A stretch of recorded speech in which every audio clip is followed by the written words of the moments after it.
Every day, Americans are bombarded with hundreds of messages suggesting that the good life is attainable through the goods life by making lots of money and spending it on products that claim to make us happy, loved, and esteemed. On the news shows, we hear a near constant refrain from economists and politicians about the importance of consumer spending and economic growth. And around $150 billion are spent most years to embed consumer messages in every conceivable space, from TV shows and websites to public bathrooms and escalator handrails. Lately, marketers have even been paying actors to drop sales pitches into conversations in bars and city parks. But commercialization and consumerism also reach deeper, worming their way into people's psyches and encouraging them to organize their lives around higher salaries and owning more stuff. Unfortunately, this can come at a high price for the well-being of both people and the planet. Research consistently shows that the more that people value materialistic aspirations and goals, the lower their happiness and life satisfaction, and the fewer pleasant emotions they experience day to day. Depression, anxiety, and substance abuse also tend to be higher among people who value the aims encouraged by consumer society. Strong materialistic values also influence our social relationships and thereby affect other people's well-being.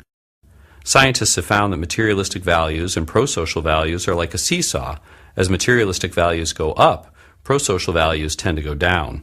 This helps explain why people act in less empathic, generous, and cooperative ways when money is on their minds. When people are under the sway of materialism, they also focus less on caring for the earth. The same type of seesaw is at work here. As materialistic values go up, concern for nature tends to go down.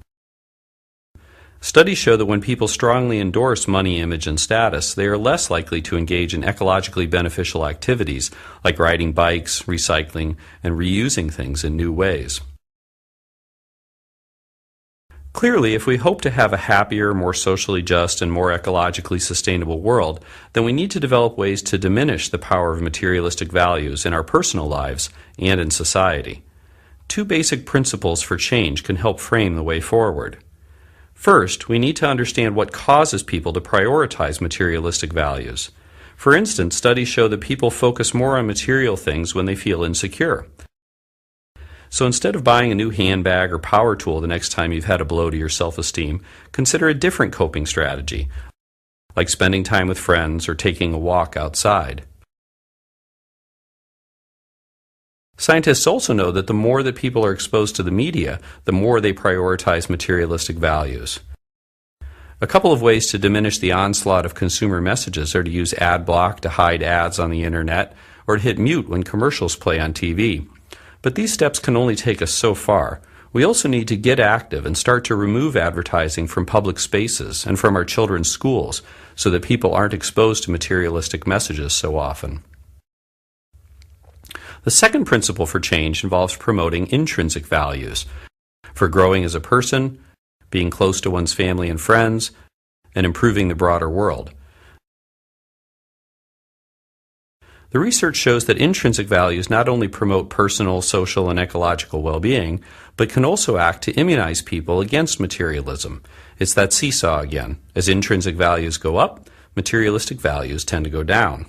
So part of the trick is to build a life that expresses your intrinsic values. That might involve spending more time with people you care about, finding meaningful work, even if it pays less, and taking part in volunteer opportunities for causes you care about.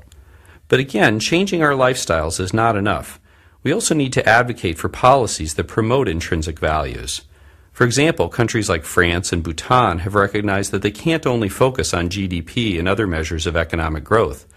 Now they are starting to regularly assess citizens' well-being and sense of connection to their communities so as to develop policies that truly encourage these intrinsic values. Similar efforts are underway in some parts of the United States, but they need more support. The grip that consumerism and commercialism have on our world can seem inescapable, and there are certainly powerful forces that push materialistic values on us. But by making changes in our personal lives and by working for broader societal changes, we can break the hold of materialism and be freer to live our intrinsic values. That, in turn, would help us to take important steps toward greater personal well-being, a more humane society, and a more sustainable world.